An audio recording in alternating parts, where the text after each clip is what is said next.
네, 검수완박 법안 여야 대치 끝에 민주당의 단독 의결로 국회 법사위로 통과했습니다. 민주당은 본회의를 열고 법안을 통과시킨다는 계획이고 국민의힘은 거세게 반발하고 있어서 충돌은 불가피해 보입니다.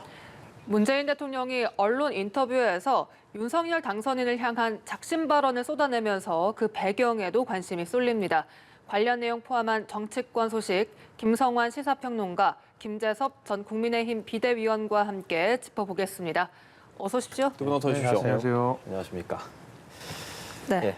한밤에 검수완박 법안을 둘러싼 여야의 육탄전 벌어졌습니다. 민주당이 어제 자정 법사위 전체 회의에서 8분 만에 기립표결로 검수완박 법안을 통과시켰는데요. 네, 그 과정 지금 함께 보고 돌아오시겠습니다. 자, 찬성하시는 의원님들 기립해 주시기 바랍니다. 자, 11분의 의원이 찬성했으므로 검찰청법 일부 개정 법률안 대안은 통과됐음을 선언합니다. 네, 위원장 이렇게 하시면 안 돼요. 분명히 민영배 의원은 위장 탈당이고 오로지 안건 조정의 구성을 형해화시키기 위해서 이 자리에 앉아 있었기 때문에 이건 절차 위반입니다. 네, 상당히 혼란스러웠던 법사위 모습이었습니다. 고성과 몸싸움이 난무했고 화면에는 안 났습니다만 기물이 파손되고 이 방호원과 몸싸움을 벌이기도 했습니다. 이런 일련의 과정들 어떻게 보셨습니까? 네, 왜 국회 상황을 이렇게까지 몰고 가나 안타까움을 가질 수밖에 없는 건데요. 전 좀 기본적인 어떤 책임을 묻는다고 하면 국민의힘에 더 책임이 있는 상황이 아닐까 이렇게 생각하는데요. 죄송합니다. 그러니까 지금 국민의힘이 결국 국회의장의 중재안을 받아들이겠다고 약속을 했다가 서명까지 사실은 했잖아요. 그리고 난 다음에 갑자기 사흘 만에 그 합의를 번복하는 과정에서 이런 일이 벌어진 거 아닌가 그렇게 생각하고요. 그러니까 민주당 입장에서는 애초부터 국민의힘도 설득해야 하고 정의당도 설득해야 하고 또 나중에 필리버스터까지 간다고 가정한다면 나머지 무소속 의원까지 설득해야 하는 굉장히 무거운 짐을 질 수밖에 없는 상황이었거든요. 그리고 안건조정위원을 선정하는 과정에서 양향자 의원이 또 이른바 검수완박 법안에 대해서 반대한다는 뜻을 밝혀서 민영배 의원으로 갑자기 이제 교체하는 과정이 있었잖아요. 절차적인 문제나 이런 부분에 대한 비판 여론도 높았던 상황이기 때문에 굉장히 큰 부담을 지고 있었던 상황이었고, 근데 그걸 이 박병석 국회의장 중재안을 통해서 일정 부분 그걸 해소하는 과정이 있었단 말이에요. 그러면 사실 국민의힘 입장에서도 그 안을 존중했으면 될 텐데 결국 갑자기 입장을 바꿔서 그 중재안 받아들일 수 없다. 이렇게 하면서부터 지금 이런 상황이 벌어지게 된 것 아니겠습니까?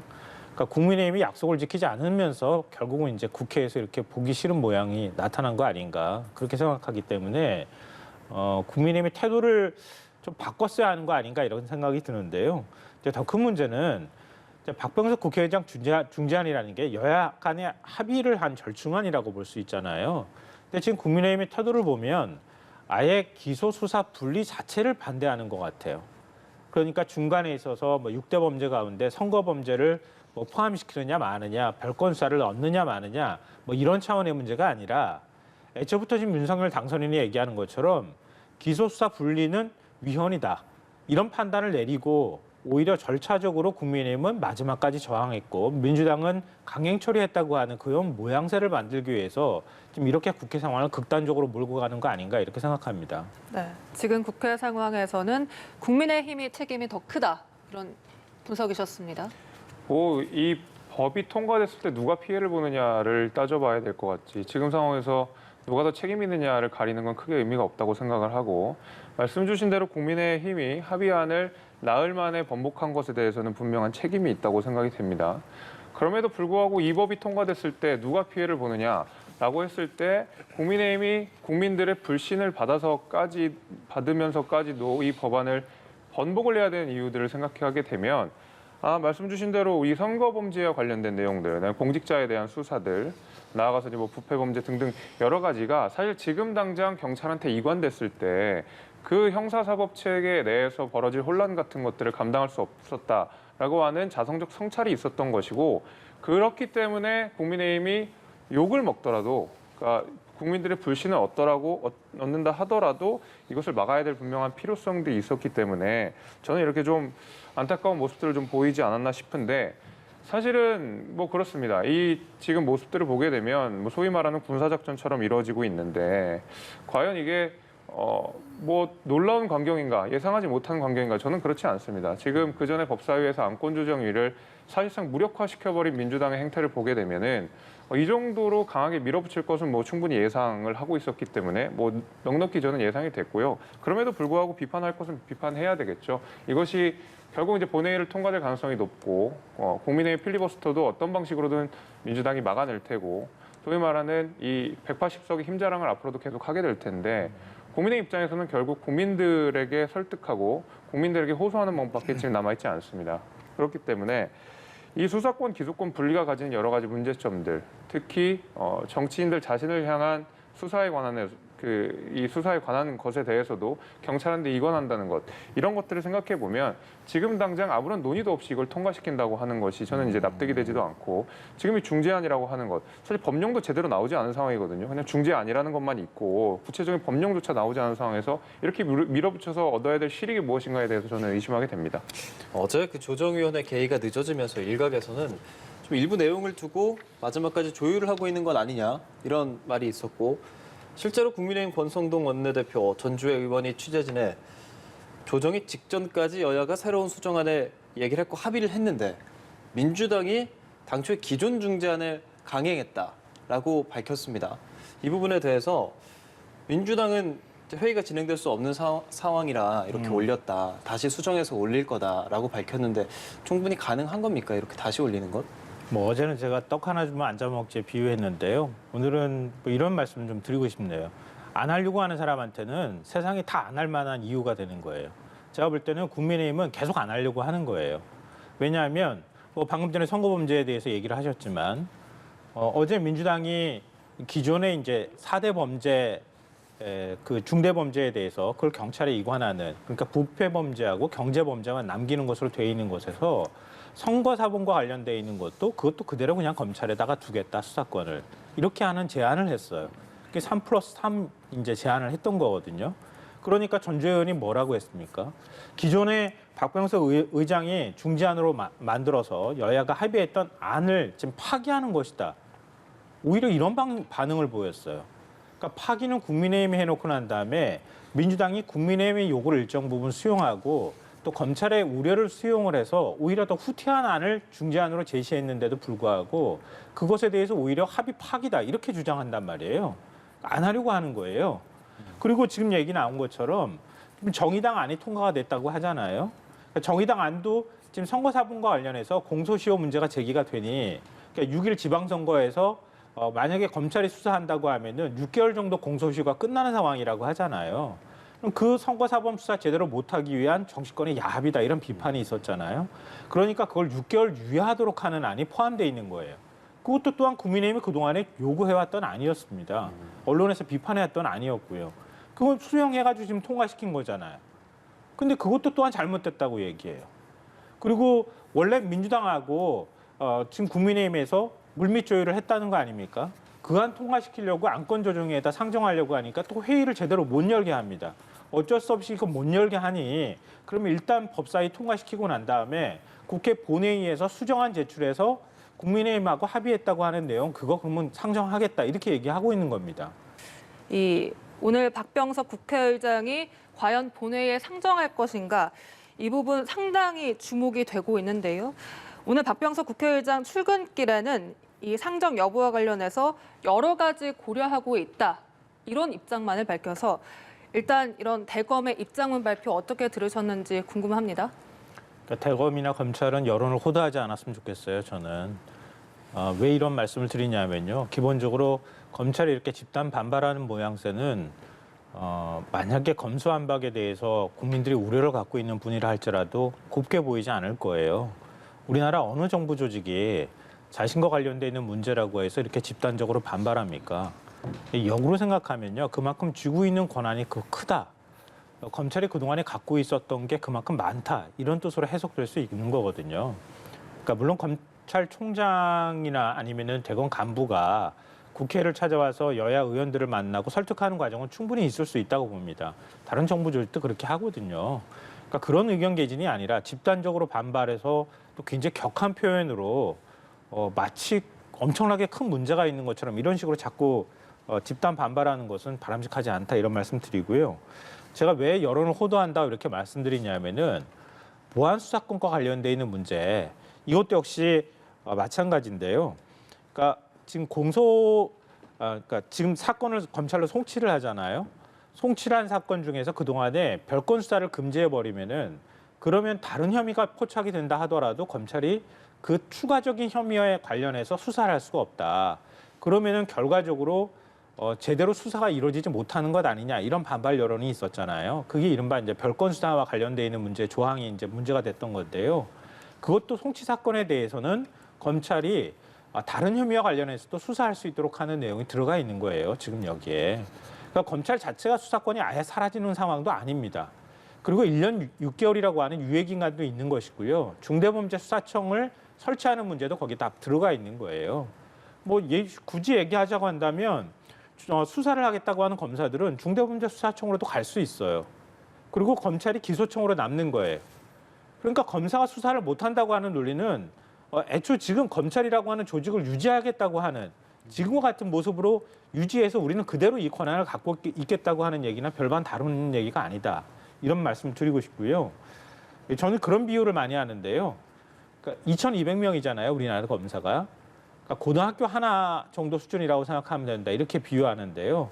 이 고등학교 하나에 2,200명이 한 10년씩 같은 반 다른 반을 계속 교체하면서 검사들이 학교 생활을 한다고 한번 생각해 보십시오. 그리고 난 다음에 이 사람들이 나중에 가서 동문회 만들고 그 동문회에 있던 사람들 내 동문이라고 해서 챙겨주고 그리고 검사들이 자기들끼리 다 사실 아는 상황이 이런 상황이 벌어진다고 하면 뭐 검찰 자체가 악하다고 제가 말씀드리는 게 아니라 그 안에서 혹여 다른 마음을 먹게 될 경우에는 수사나 기소 문제가 뭔가 다른 방식으로 뭐 작동할 가능성이 얼마든지 있었던 거예요. 그래서 일반적으로 고생하는 다수의 검사의 문제가 아니라 그 가운데 일부 검사가 정치성을 띈다거나 아니면은 다른 사적인 어떤 의도를 갖는다거나 이럴 때 나타나는 여러 가지 문제들이 있었고요. 검사의 비위나 이런 것들이 나타났을 때 같이 서로 끼리끼리 묻어주는 이런 문화들이 계속 그동안에 반복되어 왔던 겁니다. 근데 그거를 기본적으로 뭐 민족 통제 뭐 질서나 아니면 통제나라든가 이런 것까지 다 동원하지 않는다 하더라도 최소한 수사를 하는 사람이 기소까지 가지고 가는 것 이런 것까지만이라도 좀 분리해 주는 게 원래 원칙에 맞는 것 아니냐 이런 얘기들은 수십 년 전부터 나왔던 얘기예요. 그걸 계속 갖고 있었던 게 오히려 거꾸로 문제가 될 수 있는 부분이거든요. 근데 국민들한테 오히려 피해가 간다 이런 식의 논리를 대고 있는데요. 그러면 기존의 검찰이라는 조직이 그만큼 국민을 위해서 봉사했습니까? 그런 반론도 저는 얼마든지 가능한 것이다. 그러니까 이런 방식으로 선량한 국민에게 피해를 입힌다. 이렇게 논리로 접근하는 것은 바람직하지 않다고 생각합니다. 그러면은 국회가 논의한 것은 국민들한테 피해를 보기 위해서 이렇게 법안 바꾸는 겁니까? 그러니까 그런 논리로 일종의 여론을 호도하는 것은 바람직하지 않다 이렇게 생각합니다. 검찰은 검수완박 법안에 대해 강하게 반발하고 있고 검찰 지휘부는 초유의 총사퇴를 한 상황입니다. 앞서 말씀하신 대로 검찰은 계속해서 선량한 국민들에게 회복할 수 없는 피해를 끼친다. 그리고 위헌 소지가 있다. 이러한 점들을 계속 강조하고 있거든요. 지금 검찰이 이야기하고 있는 것이 또 이 속도의 문제를 지적하고 있는데 앞서서 말씀 주신 내용이 다 맞다 하더라도 이런 식으로 처리하는 게 맞나라는 의문 당연히 남습니다. 법사위를 10분 만에 통과했습니다. 심지어 제가 아까 말씀드린 대로 지금 이거 검수완박과 관련된 조문도 안 만들어 놓은 상태거든요. 70년 된 형사사법 체계를 바꾸는 지금 이 기점에서 조문조차 만들어지지 않은 상황 속에서 법사위를 10분 만에 통과시켜야 될 이유는 무엇인가? 조문이 허술하게 되어 있을 때, 그다음에 여기에 대한 법논의가 치열하게 되지 않았을 때 실제로 피해를 보는 것은 국민들입니다. 결국 국민들이 피해를 받고 형사사법 체제에서 보호를 받고 때로는 범죄자들이 처벌을 받고 해야 되는데 이것들에 대한 논의가 전혀 없이 검찰이 이야기한 대로 공청회 한 번도 없이 전문가의 의견도 듣지 않고 조문도 없는 상태에서 통과하는 게 저는 이게 마땅한 일인지 잘 모르겠고 검찰이라고 하는 것이 굉장히 무소불위의 권력을 누리고 카르텔을 누리고 있는 집단인 것 같지만 실제로 그런 문제가 있었습니다. 일부 몇 검사들의 비위가 있었던 것이 사실이고 예. 마찬가지로 경찰한테도 그런 문제는 늘 있었거든요. 우리가 소위 말하는 버닝썬 사태에서도 경찰들의 제 식구 감싸기 문제가 분명히 있었기 때문에 이것은 어느 하나의 문제가 아니고 결국 균형 있게 검찰과 경찰의 상호 견제가 있어야 되는 상황 속에서 우리가 이 지점을 논의를 해야 되는데 지금의 이제 보안 수사권이라고 하는 것이 굉장히 허술한 형태로 많이 되어 있다는 것이죠. 그러니까 말하자면 단일성이랑 독립성이 확보되는 경우에 우리가 이 수사권들을 조금 보완하거나 이럴 수가 있는 상황이고 별건 수사에 관련돼서는 민주당이 굉장히 강경한 태도를 계속 보여왔습니다. 별건 수사는 절대 안 된다. 이런 태도로 계속 사실 검수완박에 대해서 이야기를 했는데 검찰 입장에서는 예를 들면 어떤 이 절도범을 잡혔는데 알고 보니까 살인 혐의가 있더라 했을 때 수사를 못하는 것도 굉장히 이상한 일이거든요. 별건 수사가 남용되는 것이 문제이지 별건 수사 자체가 문제인 것이 분명히 아닙니다. 그래서 이런 부분들을 통제해야 되는데 일단 검찰은 굉장한 권력을 누리고 있고 검찰은 무소불위의 권력을 누리고 있고 이렇기 때문에 검찰이 가진 수사권은 대단히 부당하다라는 식으로 접근하면 될 이유만 찾게 되는 겁니다. 사실 저는 그런 의미에서라도 지금 우리가 검사와 그 경찰 간의 수사권 기소권 분리에 대해서 대대적으로 동의를 합니다. 국민의힘에서도 마찬가지고 당연히 여기에 반대하지 않지만은 이것이 조금 논의 있게 차분하게 갔었으면 얼마든지 가능한 일이라고 저는 보고 있어요.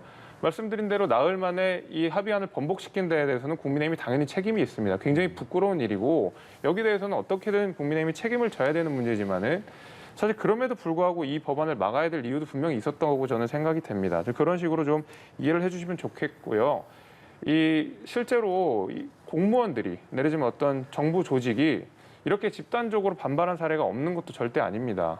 특히 우리가 얼마 전에 있었던 일인데 조혜주 선거관리위원회 상임위원이 소위 말하는 꼼수 임기 연장으로 문재인 대통령이 사표 반려를 해가지고 중앙선관위 2,900명이 다 들고 나와서 하나같이 목소리를 내가지고 결국 임기 연장을 막은 사례가 있거든요. 마찬가지입니다. 이게 헌법상의 어떤 위헌 소지가 좀 있고 내지는 이것이 국민들의 피해 갈 수 있고 내지는 우리가 이야기하고 있는 권력 분립을 해칠 수 있는 것이라 그러면 얼마든지 공무원들 나와서 의견 낼 수 있다고 저는 보고 있습니다. 저는 그런 의미에서 검찰들의 말, 특히 조금 속도 조절을 좀 하면 좋겠다라는 말에 대해서는 대단히 동의하는 편입니다. 그러면 속도를 좀 조절하고 이제 어제 막판 조율했다는 그 수정안을 본회의에 올린다면 그렇다면 반발이 좀 줄어든다고 생각하십니까? 저는 물론 그나마 납득이 조금 됐으니까 일부는 이 중재안에 합의를 했다고 생각하지만 사실 국민의힘 절대 다수는 이 법안에 동의하지 못하는 상황인 것 같아요. 그러니까 애초에 저희가 좀 잘못한 부분이 있습니다. 그러니까 동의할 수 없는 법안에 대해서 왜 합의를 했느냐. 이제 여기에 대해서는 저희가 뼈아픈 지적을 받아야 되겠지만 그런 지적을 받고 저희가 비판을 받고 창피함을 불구하라도 지금 이 중재안 자체가 결국 민주당에 대한 초안과 원안과 크게 다르지 않다라는 문제의식이 있기 때문에 중재안에 대해서도 좀 극한 반대를 하지 않을까 이렇게 보고 있습니다. 네, 이 민주당은 이르면 오늘 본회의를 열고 법안을 처리한다는 방침인데 이 필리버스터를 얘기하기 전에 박병석 국회의장이 오늘 본회의에 상정을 할 것인가 어떻게 예상하십니까? 그래서 저는 상정할 거라고 봅니다. 박병석 국회의장이 중재안 합의할 때 그때 여야 원내대표를 모아놓고 얘기했던 거잖아요. 이걸 깨는 정당의 책임이 다 돌아가는 것이다. 이렇게까지도 얘기했었어요. 그러니까 국회의장이 그 앞에 놓고 중재안을 받아들인지 아닌지를 확인하고 그 앞에서 서명까지 받은 합의안이었어요. 그 일방적으로 깨고 나온 거 아닙니까? 언론에서도 분석하는 것처럼 윤석열 당선인의 한마디에 지금 저런 현상이 나타나고 있다. 이렇게 얘기하고 있는 상황이잖아요. 입법권 침해다 이런 얘기까지 나오고 있는데요. 그렇기 때문에 박병석 의장은 할 만큼 했다. 여기에 따르는 절차적 책임을 져야 하는 깬 측에서 책임을 져야 하고 국회 차원에서 지금 새롭게 지금 수정안이 또 올라간다고 하니까 지금 법사위 통과한 안을 상정할 거라고 그렇게 생각합니다. 그리고 지금 그 몇 가지 좀 말씀드리고 싶은 부분이 있는데요. 제가 네. 반박하기 위해서 말씀드리는 게 아니고요. 민주당과 국민의힘이 수정한 안을 지금 법사위에서 상정하지 않았기 때문에 문제다. 이렇게 국민의힘 쪽에서 얘기하고 있거든요. 그게 수정한 안이 뭐냐면요. 기소 수사 분리 자체를 반대하겠다고 하는 안이 아니고요. 부패범죄하고 경제범죄, 6대 범죄 가운데 부패범죄하고 경제범죄 중이라고 해서 법 조문이 되어 있는 거기를 중이 아니라 등으로 바꾸는 겁니다. 그러니까 이미 법 조문이 거기 나와 있는 거예요. 네. 등으로 바꾸게 되면은 선거사범 수사나 이런 것들을 시행령으로 얼마든지 할 수 있도록 하는 여지가 생깁니다. 그걸 하나 그 수정안에 넣었고요. 또 하나 이제 별건 수사 금지 얘기하잖아요. 앞서 제가 말씀드렸던 것처럼 경찰이 수사해서 검찰로 사건을 송치합니다. 송치하면 이 사건에서 제대로 혐의 적용이 안 된 부분이 있다고 하면은 그걸 단일성, 동일성의 원칙 때문에 더 만약에 확인된다 하더라도 수사할 수 없다. 이게 기존 아니었잖아요. 중재안에서. 그런데 송치한 사건은 별건 수사하고 관계없이 검찰이 수사할 수 있다. 이렇게 거기 돼 있는 거예요. 지금 우려가 상당 부분 사라진 거예요. 그걸 민주당하고 국민의힘이 최종적으로 조율해서 수정했다고 하는 겁니다. 예.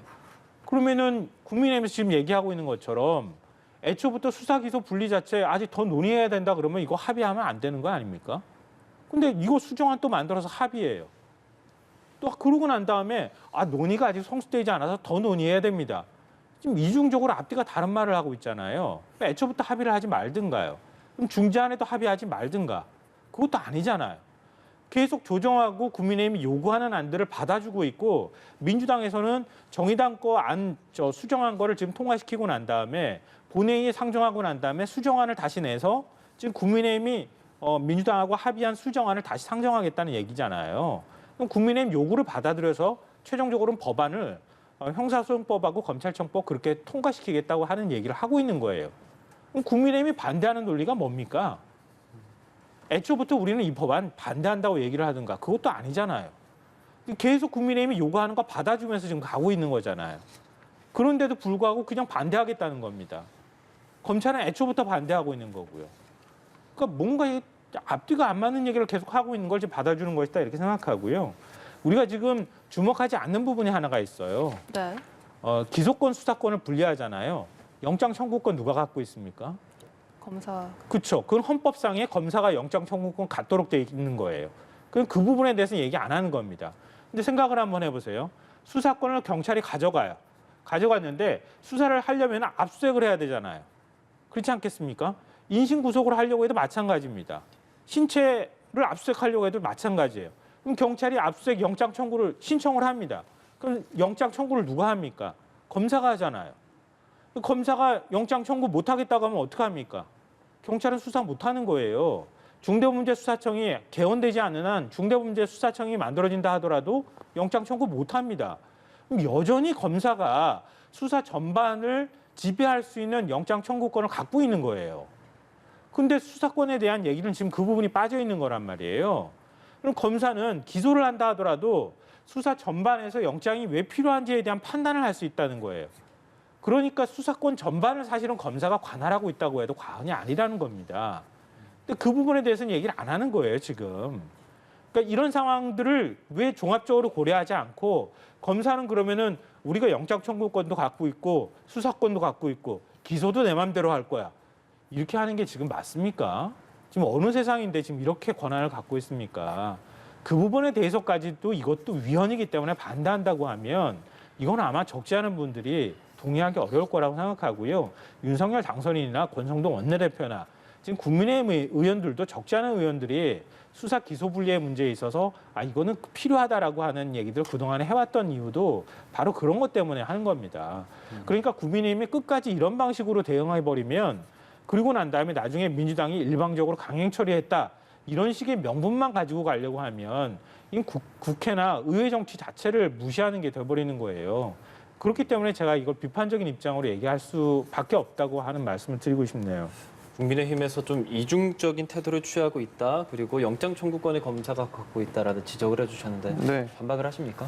아니 검사가 지금 굉장히 강한 권한을 갖고 행사를 하신다고 말씀을 하셨는데 이미 형사 절차 일선에서는 99%가 경찰이 지금 수사를 사실상 하고 있습니다. 검찰이 남아있는 1%의 수사권을 가지고 했던 사건들을 우리가 되돌아보게 되면 산업부 블랙리스트 사건, 월성원전 경제수성 조작 사건이라든지 아니면 울산시장 선거 개입 사건이라든지 이상직 의원 이스타항공 관련된 사건, 윤미향 의원 그다음에 횡령과 관련된 사건 이런 굉장히 중요한 정치적 수사들을 사실 검찰이 지금 맡아서 하고 있지만 이것이 지금 어떤 검찰의 수사권과 기소권이 남용되는 사안이라고 좀 보기 굉장히 어렵거든요. 검찰이 잘하는 사건들을 잘하고 있다고 생각을 하고 있고 무엇보다도 지금 검찰에게 남아있는 얼마 남지도 않은 요 수사권에 대해서는 심지어 검찰개혁에 가장 앞장섰던 조국 전 장관 역시도 여기에 대해서는 검찰이 수사를 잘하니까 그냥 냅두자라는 식으로 지난해에 검경 수사권 조정이 있을 때 많은 민주당 인사들과 조국 전 장관까지도 그런 이야기를 한 적이 있었거든요. 근데 이제 와서 그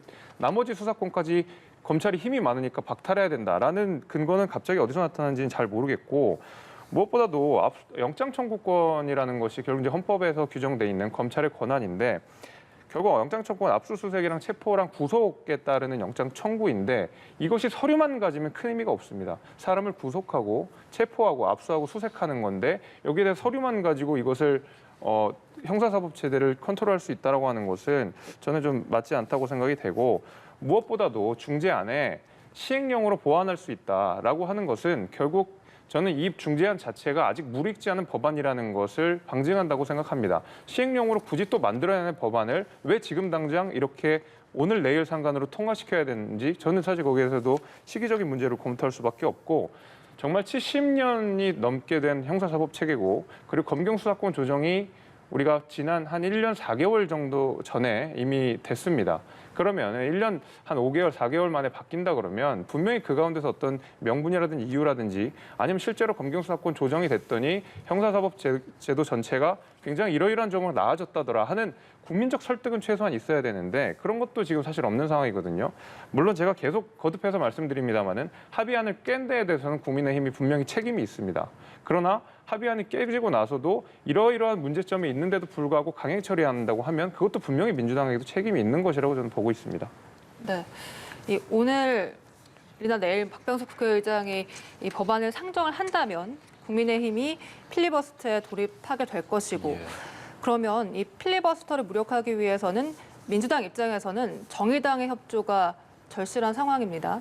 그런데 정의당의 입장이 물론 이 법안이 정의당의 요구를 받아들인 법안이긴 합니다만 오늘 오전 배진교 정의당 원내대표가 이 필리버스터 중단 표결 동참은 아직 논의 중이다. 이렇게 밝혀서요. 이걸 어떤 의미로 받아들여야 될까요? 그러니까 이게 저는 필리버스터까지 가지 않기를 바랍니다. 그러니까 국민의힘이 앞서 제가 이중적인 태도를 보이고 있다 이렇게 말씀을 드렸던 것처럼 계속 수정안을 내고 법안에 대해서 뭐 법적의 우려라든가 아니면 검찰의 우려를 반영하는 것들을 계속 요구하고 있단 말이에요. 그러니까 그런 수정안들을 만들어서 최종적으로 본회의에서 통과되는 법안에 대해서는 그런 것들을 반영하는, 우려를 반영하는 이런 노력들을 하는 게 맞는 것이지 필리버스터를 한다는 얘기는요. 원천적으로 이 법안에 동의하기 어렵다는 얘기로 보일 수밖에 없거든요. 그러니까 그 단계까지 가는 것은 바람직하지 않다 이렇게 생각하고요. 민주당이나 정의당, 뭐 다른 이제 무소속 의원들, 다른 야당 의원들도 마찬가지지만 그러니까 무조건 안 된다고 하는 태도가 아니잖아요. 그러니까 최대한 우려를 수용하는 방향으로 가고 있잖아요. 논의나 협의들을 하고 있는 상황이기 때문에 그러니까 그렇게 열린 태도를 일단 가고 있는 상황이어서 그것 자체를 아예 못하도록 서로 간의 강대강 대치로 몰아가는 형태로 가지 않았으면 좋겠다. 그러니까 그래서 이제 그런 의심을 하게 되는 건데요. 국민의힘은 이렇게 저항했습니다. 이런 것들을 남겨놓으려고 그러는 것 같아요. 그러니까 국민의힘 내부의 이제 보수층 지지자들이 이른바 이제 박병석 국회의장 중재안에 합의를 하고 난 다음에 반발했다. 이렇게 얘기를 하고 있잖아요. 그게 이제 중재안을 합의한 번복의 이유로 이제 들고 있는 건데요. 그러니까 우리는 끝까지 이렇게 저항했습니다라고 하는 것들을 남겨서 최소한의 명분을 취해가려고 하는 거 아닌가 그렇게 생각합니다. 그러니까 정의당이 저는 만약에 지금 정의당이 어제까지 입장은 제가 알기로는 그러니까 선거 사범과 관련한 수사에 있어서 6개월 시효까지 일단 12월 말까지만이라도 선거 사범 수사를 검찰이 하게 해준다면 그 안을 받아들이는 정당의 편을 우린 들겠다. 이렇게 제가 공언한 것으로 알고 있거든요.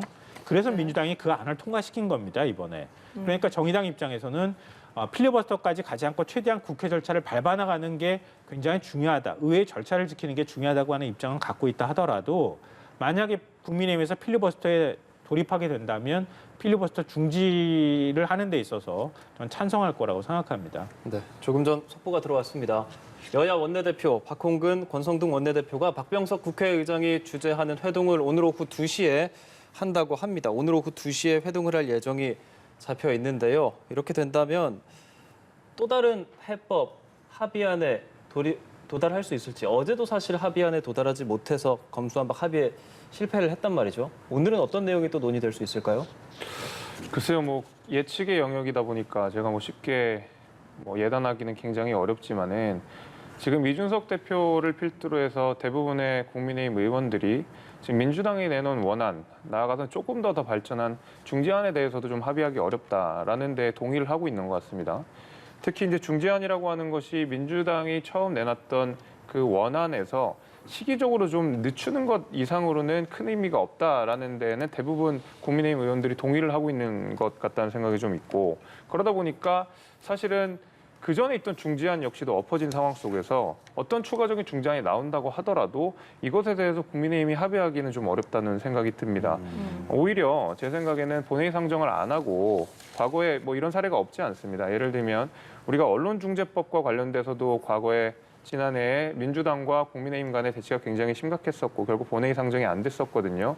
여러 법사위에서 굉장히 빠르게 진행이 됐고, 안건조정위가 당시에는 김의겸 의원으로 무력화를 하면서 굉장히 지금이랑 비슷한 양상들을 보였는데 결국에 본회의 상정은 안 했습니다. 왜냐하면 국제사회의 비판도 좀 있었고 국민의힘의 저항도 분명히 있었고, 그다음에 국민들의 반대도 굉장히 높았기 때문에 결국 민주당이 한번 물러서 조금 더 숙의하는 시간을 갖자라는 취지로 우리가 조금 더 법안을 뒤로 미뤘거든요. 저는 이제 이런 가능성을 제외하고는 법안 자체에 대해서 어떤 중재안이 나오더라도 국민의힘에서는 대단히 여기에 대해서 수용하기 어려운 상황이 아닐까라고 싶습니다. 그래서 뭐 굳이 권성동 원내대표께서 중재안을 받아들이신다고 하면 조금 더 시간을 두고 충분한 합의를 거쳐서 중재안이 우리 국민들, 그다음에 국민의힘이 납득할 수 있는 수준으로 가야지만이 아마 받아줄 수 있지 않을까라고 저는 그냥 조심스럽게 예측해 봅니다. 네, 우리 민주적 원리나 민주적 통제 원리에 대해서 제가 안 말씀드릴 수가 없는데요.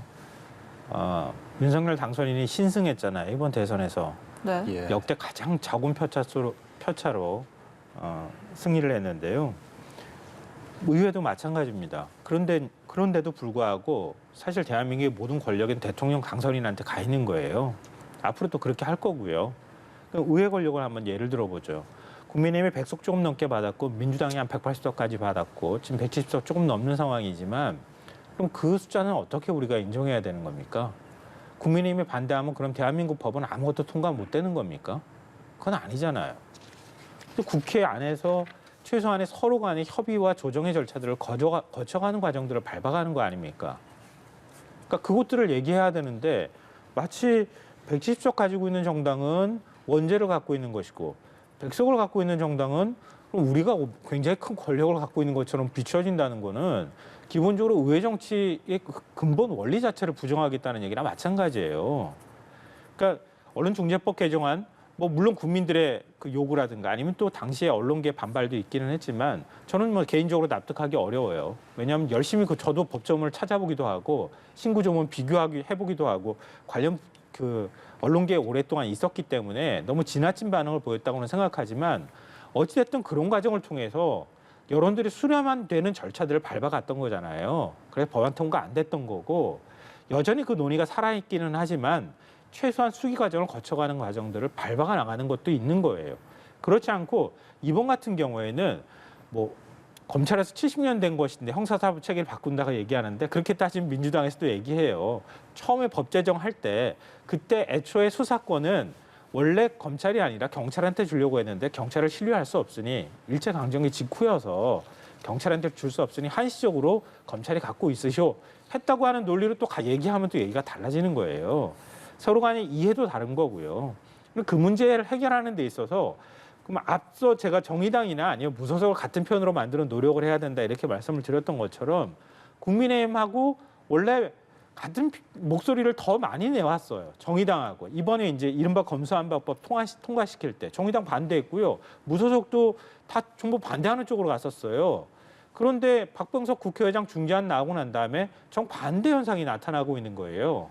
국민의힘이 다른 당 아니면 다른 의원들을 적으로 돌려가지고 오히려 법안 통과를 하는 데 있어서 국민의힘 반대편에서 통과하게 만드는 결과들을 내고 있다는 거예요. 그러니까 왜 이렇게 만드느냐, 일을. 그래서 말씀을 드린 거고요. 그 과정에서 조정할 부분들이 있다면 최대한 국민의힘의 요구를 받아들이는 방향으로 가게 만드는 게 맞는 것이지, 애초부터 원래 그대로 다시 가자. 우리 원래 반대했거든. 이렇게 가버리면 의회 정치를 부정하는 쪽으로 자꾸 가는 거예요. 그렇게 가지는 않았으면 좋겠다 이런 말씀을 드리고 싶은 거고요. 사실 지난 금요일에 박병석 부회장이 중재안을 내놨을 때 권성동 원내대표가 이제 합의를 했단 말이죠. 예. 그래서 지금 이 합의를 다시 번복했기 때문에 여론이 악화되고 명분과 실리를 잃었다. 권성동 원내대표에 대한 책임론이 또 부각이 되고 있습니다. 당내에서도 그런 책임론을 피하기 어렵지 않을까 싶은데 어떻습니까?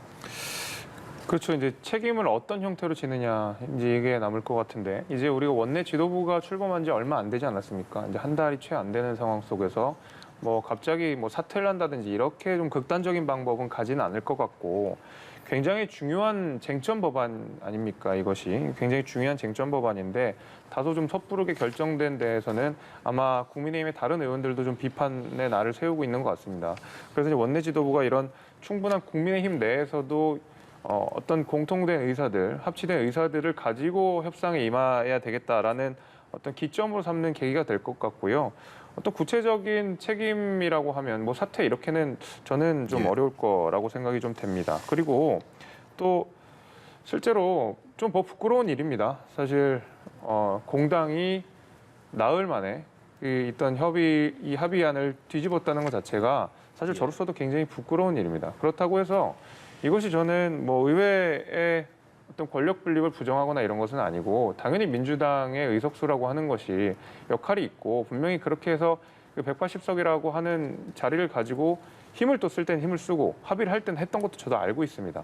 다만 정말 중요한 법안들에 대해서는 아무리 국민의힘의 의석수가 적다 하더라도 국민의힘의 의견을 경청해야 되는 것이라고 생각합니다. 그래도 100석 이상의 어떤 국민 여론들을 통해서 국민들의 지지를 통해서 당선된 분들이고 여기에 대해서는 적어도 그분들이 대표하는 민의를 분명히 반영해야 될 필요가 있고 예를 들면 임대차 3법 같은 경우에도 과거에 저희가 굉장히 많은 반대를 했음에도 불구하고 그냥 통과시켰거든요.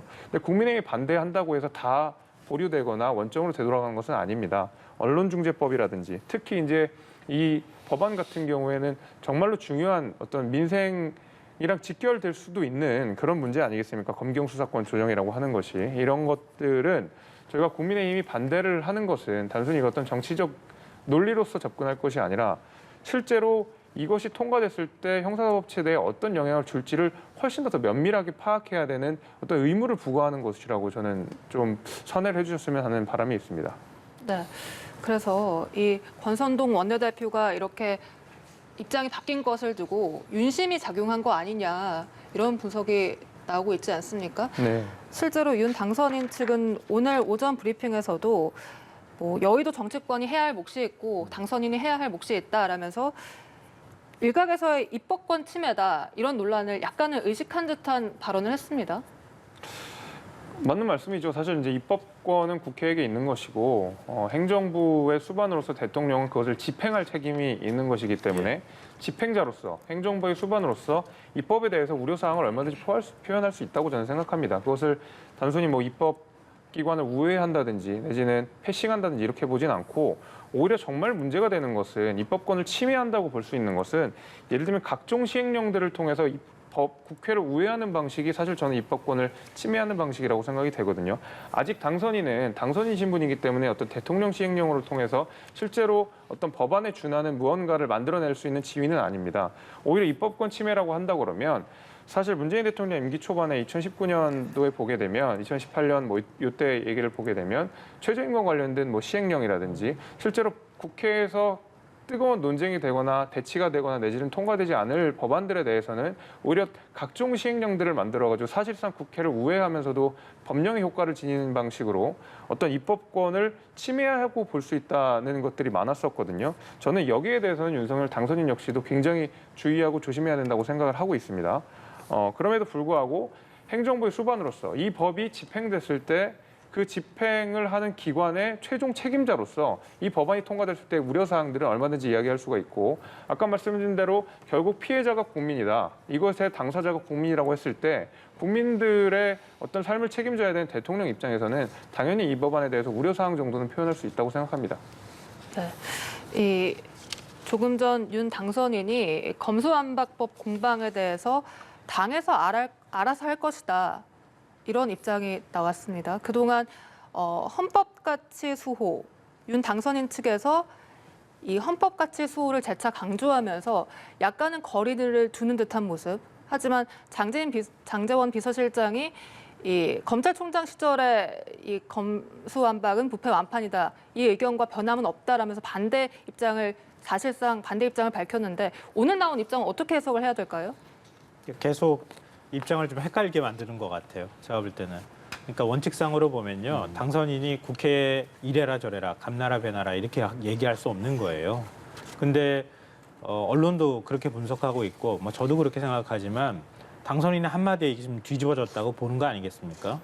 뭐 동아일보 보도에 따르면은 당선인이 이번에 이제 그 박병석 국회의장 중재안에 합의한 것에 대해서 이대로는 안 되고 조정이 필요하다 이렇게 얘기했다고 하는 거잖아요.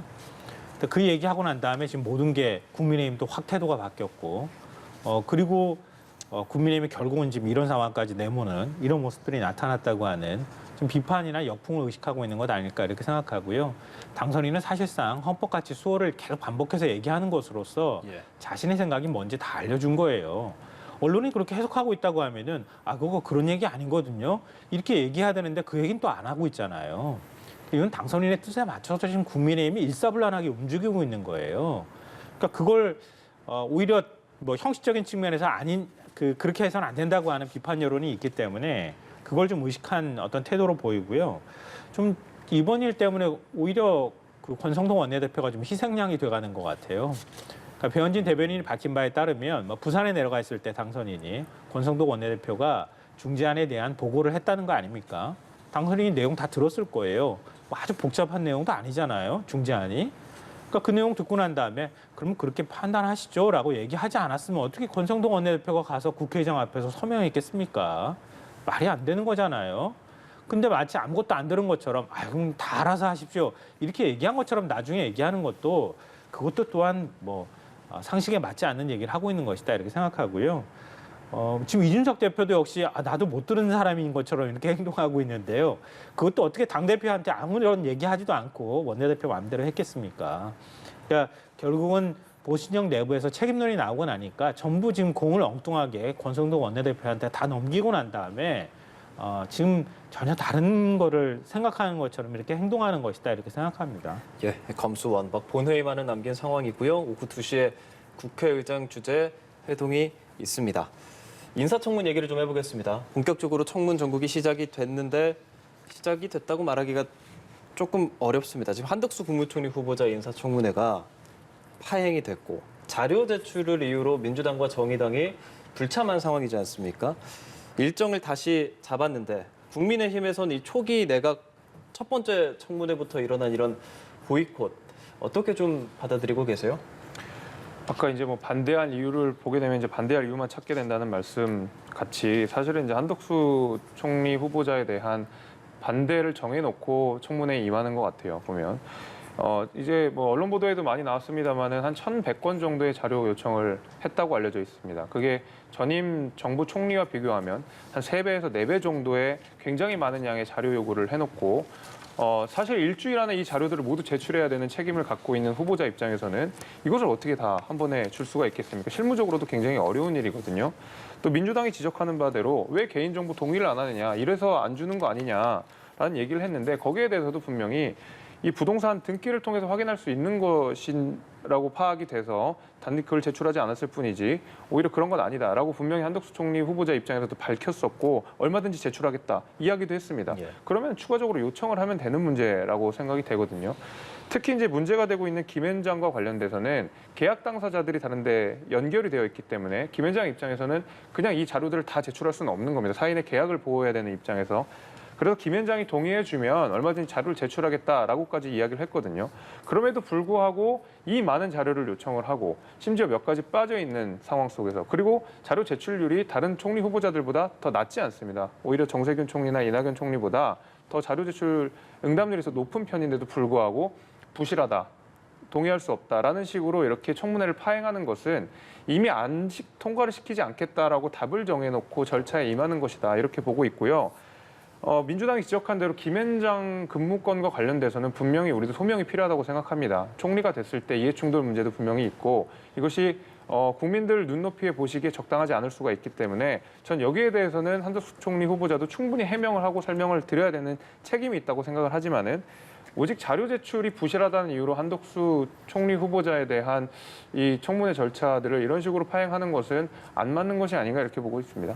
네, 네. 짧게 이 말씀을 좀 드리고 싶은데요. 네. 4년 4개월 동안 20억 정도의 고문료 받았다고 하잖아요. 김앤장에서 어떤 활동 내용을 활동을 했는지 그걸 제출하라고 하니까 원래 영업비밀이라 그러면서 제출 안 했었는데 어제 인사청문 준비팀에서 제출을 했다 그래요. 한 후보자 김앤장 주요 활동 사항 이렇게 돼 있다고 하는데요. 거기에 20억 받았던 활동 사항을 4가지로 적었다고 합니다. 제가 말씀드리면요. 홍콩 라운드 테이블, 한 베트남 금융투자협력 간담회, 베트남 총리 기업 간담회, 국회의장 공식 방한 기업인 간담회. 4번 간담회 참석하고 20억 받았다는 얘기입니다. 이거 국민들이 납득할 수 있겠습니까? 그 자료 제출 제대로 했다고 하는 얘기를 듣겠습니까? 이 말씀만 드리겠습니다. 네, 알겠습니다. 지금까지 김성환 시사평론가, 김재섭 전 국민의힘 비대위원과 함께했습니다. 오늘 말씀 고맙습니다. 두 분 고맙습니다.